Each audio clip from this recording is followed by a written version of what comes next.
We've all heard of dining and dashing. That's when a customer comes into a restaurant, grabs a bite to eat, and then skips out on the bill, leaving the restaurant without paying. Well, Okonomi Asian Grill here in Fairfax is dealing with a similar issue, but this time the scammer in question is using DoorDash. A restaurant's kitchen can be a fast-paced, stressful environment. 2 of them are garlic rice. Yeah. For Okonomi Asian Grill, tempers are sizzling after police say one man has used DoorDash to steal food from them. While he's picking it up, he'll cancel the order. Basically, we're out of money. Restaurant owner Alex Kang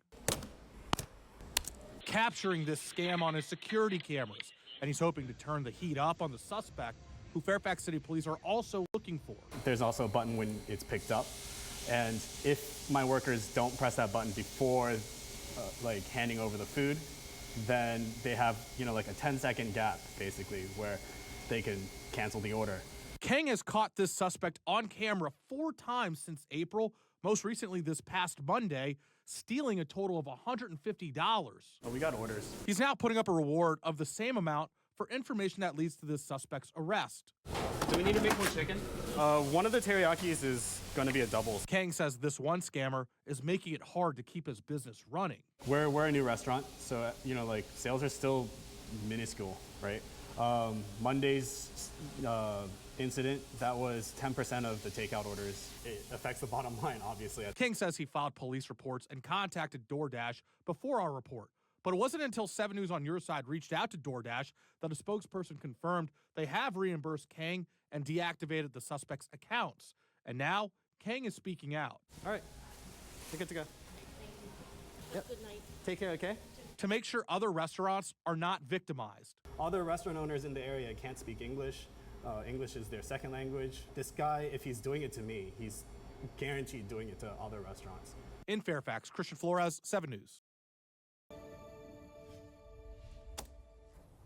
We all know how long it can take to drive to and from D.C. during rush hour. But with the NATO summit in the nation's capital next week, traffic in and out of the city will likely be much worse because of road closures around these 3 downtown fixtures. We'll start with the convention center. The convention center has the widest perimeter of road closures and parking restrictions in the city, which can be an obstacle for all the people who live and work around here. It does create a little bit of a time lag having to be here and there and to and fro on time and, being presentable and just being professional. NATO's here to do their business, but we also have been doing our business while we've been here as well. Due to the fact that I have to take the bus every day to campus because I'm a Georgetown student, it might make it a little bit more difficult. I might have to even take the earlier bus, which would kind of be a little bit of an inconvenience. Basically everything inside O, 6th, H, and 11th Streets Northwest will be shut down. There is vehicle access if you live inside the convention center perimeter.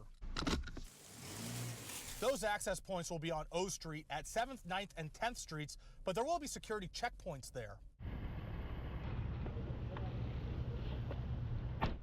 Just a few blocks from the convention center is Mellon Auditorium, which will also have heavily restricted access. That means those few blocks will likely feel like a few miles. Here, everything inside 15th, F, 10th, and Madison Northwest will be closed. And to nobody's surprise, the area surrounding the White House will be even more restricted than it already is. But throughout downtown, it's not just drivers having to maneuver around these areas. Pedestrians will also have to go through security checkpoints. For example, if you want to eat here at Union Kitchen, you have to get yourself checked at 9th and N. And if you live inside any of these 3 security perimeters, your mail, trash, and delivery services will have to be done overnight or in the early morning hours. I won't be able to ship anything home, and I won't be able to pick up anything. You could do a forecast of the traffic if you're vigilant enough. All told, it took us a little more than 15 minutes to get from D.C. to Roslyn. But next week, expect that to be the time it takes to move just a few blocks within the city. Christian Flores, 7 News. Yeah, we're here. We're talking with Jose. He lives here. First of all, how are you doing? Were you affected by the storm at all? What'd you see out here as well? Honestly, it just felt like the last time this happened, like 10 years ago. The storm picks up really bad. It gets really dark outside. The wind picks up all of a sudden. The rain just starts pouring down. Before you know it, trees are falling. The sky's lighting up with lightning. It's bad. Like, it's the worst ideal situation for any type of storm, especially here, because I feel like we're not really that prepared for it. but it reminds you of like a tornado, and it was a tornado if I'm not mistaken. And it's bad. It's overall bad. And what did you see? What exactly did you see this time? I know you mentioned normally when the storms happen, you see the clouds darken, lightning come in. What did you see tonight? I really just saw it get really dark. I got home from work, and before you know it, like the sky's really dark and the wind's really picking up.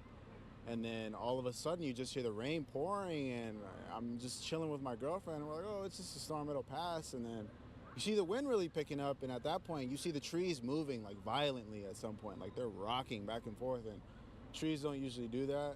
I mean, they do, but in heavy winds, it's like, it's serious. That's when you know it's serious. So, were you scared that, and you hear tornado, and then you see all the damage afterwards? Yeah. I guess hindsight is 2020, but at the time, were you scared that something might happen, that a building collapse like that could happen where you're staying? Yeah, because I mean, the last time this happened, just this same amount of debris and chaos, like, was the result of it all. You walk out of the house, and then you see all this, and you just can't believe it. Like, it's so hard to fathom, because you think that, oh, it's gonna pass, and it passes, and you arise from out of your house, and then all of a sudden it's like, wow, like all this stuff just came crashing down. And to see this is just incredible, because you remember the force of nature that is always around us, but you see the results of a storm like this, and it's crazy.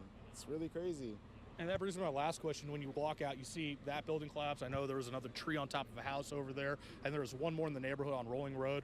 Just what goes through your mind? Is it relief that you weren't hit? Do you feel for the families affected by this? What goes through your mind when you see all of this? It's hard to believe, because the first time it happened, I was so young, and I was so distraught by all like the damage and everything. And now it sucks even more, because people are really affected by this, and to go through insurance and all the tough processes after the fact sucks even more, because at that point it's like, not only do you have to deal with the damage, but you have to deal with the aftermath, and that takes twice as long.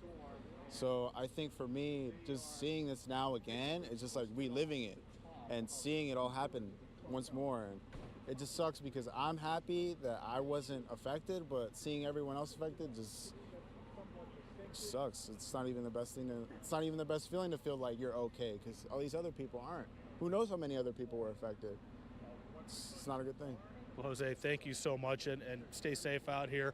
As Jose mentioned, I mean, a lot of damage out here. It's really surreal to just see all the damage out here from one storm system. And then he mentioned the insurance and the aftermath. That's going to be another headache on top of all of this. And we're still trying to figure out what exactly the status of the one trauma patient who was pinned in this house, what that patient with their latest status is. But as soon as we get more information, we'll be sure to keep you posted. Yeah, Christian, and if you don't mind, we want to use that live camera you've got that you're using right now.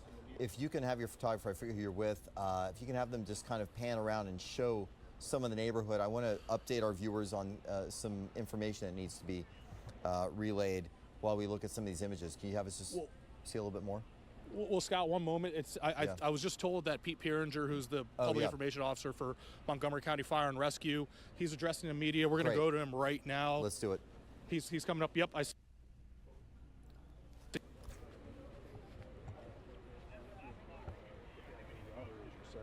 Again, 5 people were in this house. One of the injuries was traumatic. The other, all 5 are being transported to the hospital. The sidewalk off of the ARC's property is the closest we could bring our cameras to the meeting inside. But we did go inside without our cameras. Once we were there, we certainly saw some very passionate debate over how the community should respond in the voting booth in November.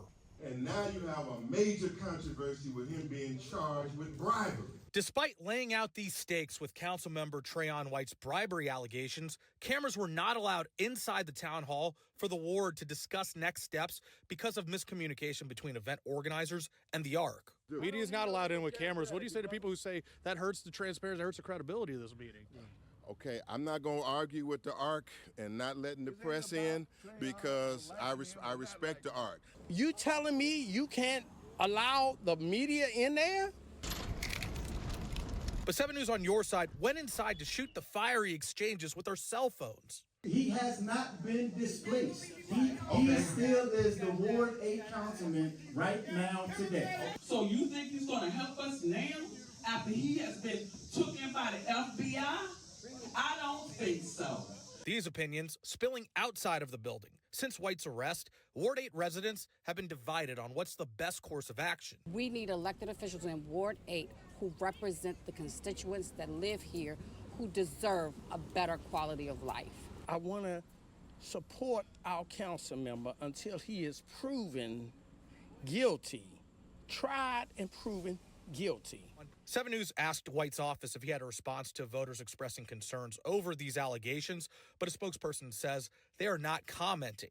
White's council colleagues have stated they support a committee to discuss disciplinary action, including stripping him of committee assignments. These major decisions as we near the November election. I want due process to take place. I believe in justice. We're not the judge. We're not the jury. I mean, I'm not going to vote for him when he's still facing criminal charges. That doesn't make sense. White's next court appearance is September 19th. In Southeast D.C., Christian Flores, 7 News.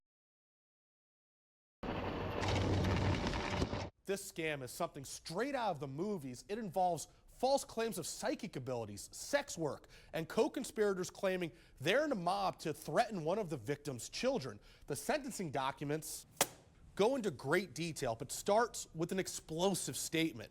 Gina Rita Russell is a dangerous woman. Court documents detail how she and 5 other suspects got one Maryland man to embezzle more than $4 million from his DC-based company. This all started in October 2009 when Russell offered psychic services to a woman in New York City, demanding this victim give Russell money, otherwise bad things would happen. By 2016, Russell got this woman to get more money through sex work, meeting a Maryland man. In 2017, Russell instructed this woman to tell the man that she owed money to New York mobsters. The man then suggested he could embezzle money from his DC employer.